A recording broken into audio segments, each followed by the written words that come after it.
Ready for a buzzworthy story? Welcome back to Techstination. I'm Fred Fishkin.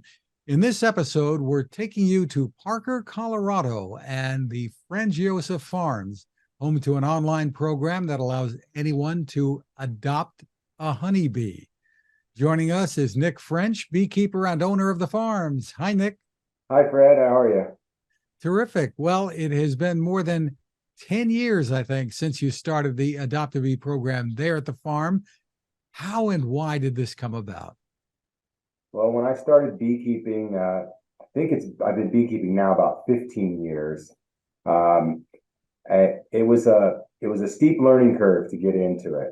I ended up knocking on a neighbor's door, asking him if he needed any help, and I ended up working with him throughout the summer.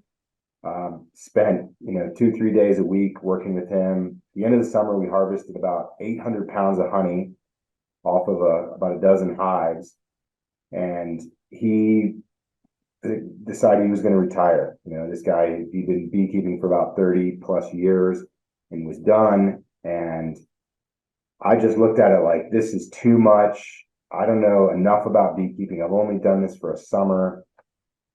And he said, look, you can do this. You know the techniques, how to work with the hives and the bees. He said, you can do this.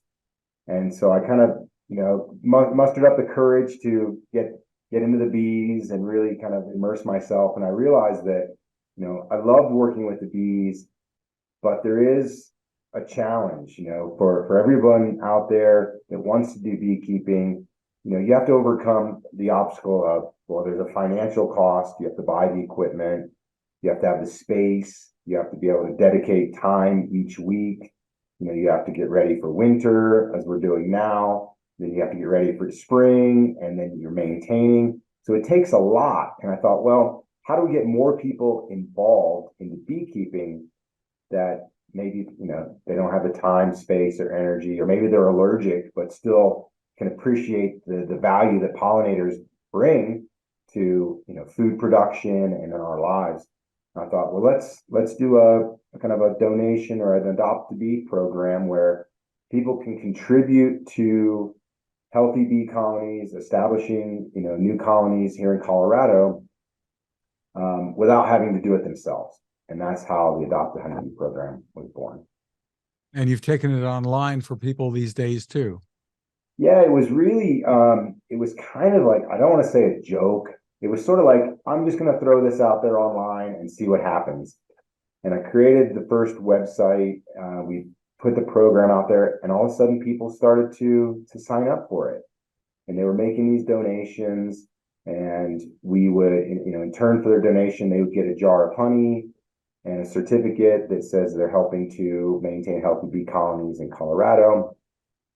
And it started to become a thing, and people were contacting me about it. Some schools in the area would raise money for bees, and those donations and the money we were bringing in for that not only helped me buy equipment to set up new colonies, but it also enabled me to go to schools to talk to kids.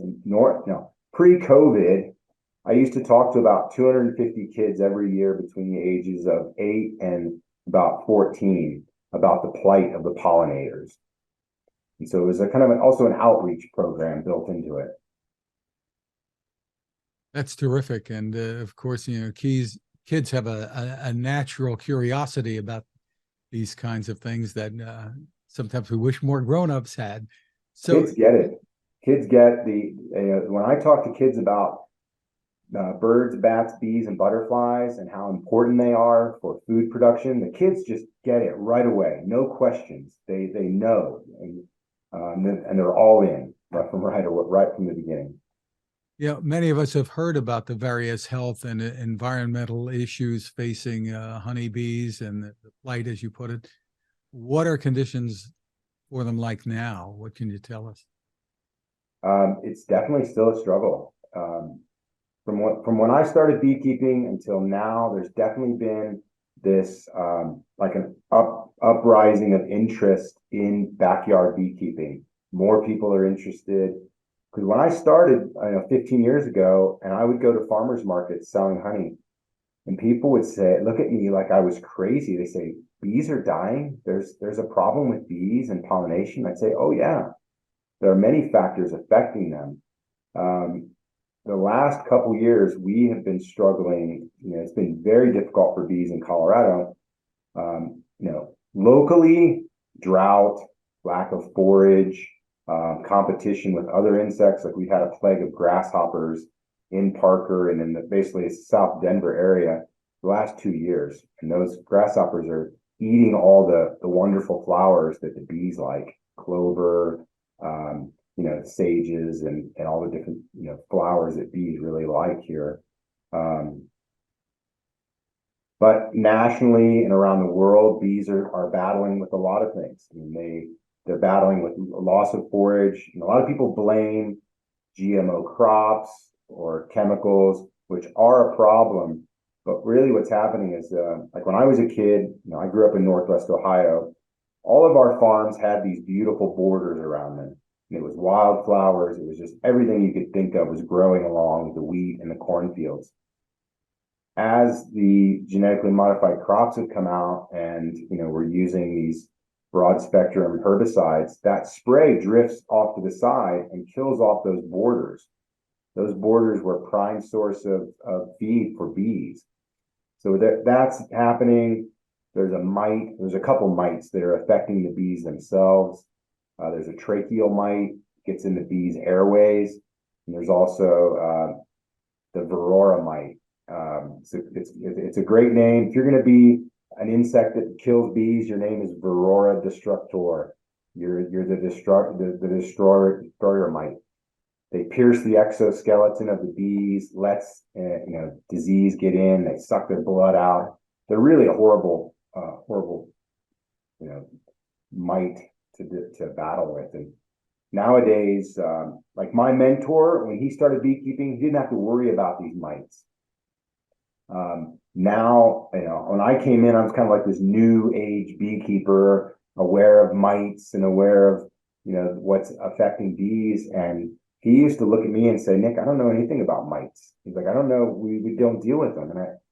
And now most beekeepers just accept that your colonies have them. You just need to monitor what is the load, how many mites do your colonies have and how to treat them. Really an ongoing battle. What's really fascinating, and I don't profess to know too much, but you talk about colonies. These are really little civilizations, aren't they? I mean, the social lives and the jobs that bees have. Oh yeah, Have you found that surprising since you got into it? Yeah, I had no idea either. I thought there were male bees, female worker bees, and a queen, and there are, but then there are these other jobs. But they are probably the most highly organized, highly social, coordinated group of organisms on the earth. They, in the peak of summer, I can have a colony that could be larger than 65,000 bees. That's just one colony, one box that you see sitting out in the field. And they have all sorts of jobs. And this is what I love talking to people about, because you don't know it. I mean, and I put it in terms that people can understand. So there's heating and ventilation. There's HVAC bees. They're responsible for ventilating the hive, keeping it cool. They stand around and just flap their wings and control the temperature or the humidity. If too humid, they try and vent those hives. You have cleaning crews, the ones that are just cleaning up the hive day to day. You have mortician bees.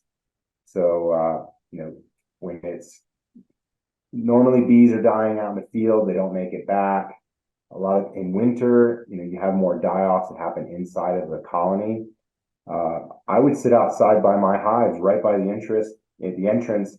I call my mother. I'm talking to my mom on the phone, and I'm watching the bees pull out dead bees, take it to the edge of the hive, drop the dead bees off the edge of the hive, then go back inside for another. And then you see them, they come back out again. They drop the dead bees off the end of the hive. And a lot of first-time beekeepers panic. You come out on a warm spring day, you look down at the entrance of the hive, and you're just like, oh no, look at all these dead bees. But in in fact, it's a sign that it could be a very healthy hive, because a healthy hive has enough of these workers doing different jobs to help clean out the dead bees. If you don't have enough, if you're not a healthy colony, you don't have enough workers, then the dead bees just stay inside the colony. Just amazing. Well, as you mentioned, it's autumn now. Soon the Colorado winter arrives. What happens to the bees? Yeah, it's really fickle weather in Colorado right now. I mean, we're gonna be over 80 degrees today, and we're what? It's the 20th of October. It's pretty unusual. Bees this time of year are really sealing up all the cracks and gaps in their hive, winterizing. They're making sure they have enough winter stores of honey and pollen. My job really, I start to back off from what I do this time of year. I get to a time of year where beekeepers, we usually call it a no peak season, meaning you don't open the hives, you leave the bees do their own thing. But people are familiar with like penguins. Have you seen them on TV when penguins ball up into a big crowd, and the penguins on the outside rotate to the inside, and the ones on the inside rotate to the outside? Bees do something very similar. They ball up around the queen, they make a cluster, and they can keep that center of that cluster where the queen is at. They can keep it 85, 90 degrees, even in the dead of winter when it's 20 degrees outside. Wow. What's the lifespan of a bee? Assuming the mites, they survive all of that. Yeah, if you get rid, barring disease, in the summer, bees are living 6 weeks, to a couple months. A lot of times, you'll see reports where it'll say lifespan of a bee in the summer might be 3 weeks. It depends how hard they're working. They literally work themselves to death. I've seen bees at the end of the season that are at the end of their lives, and their wings are tattered and torn.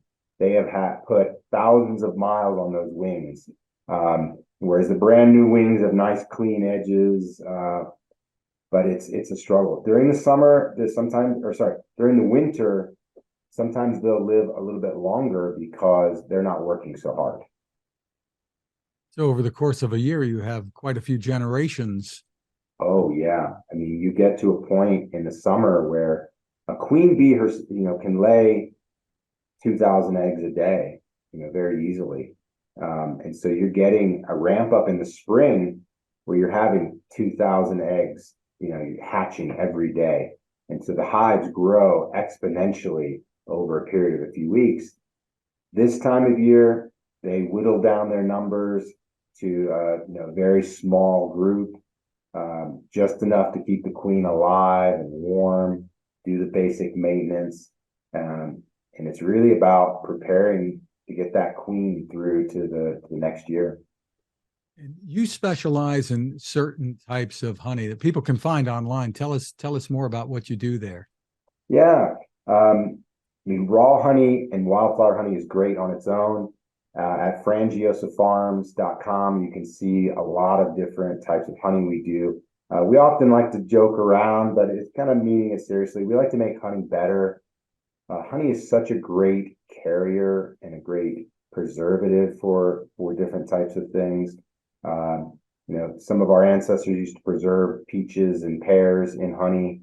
And even beyond that, the Egyptians used to preserve bodies in honey.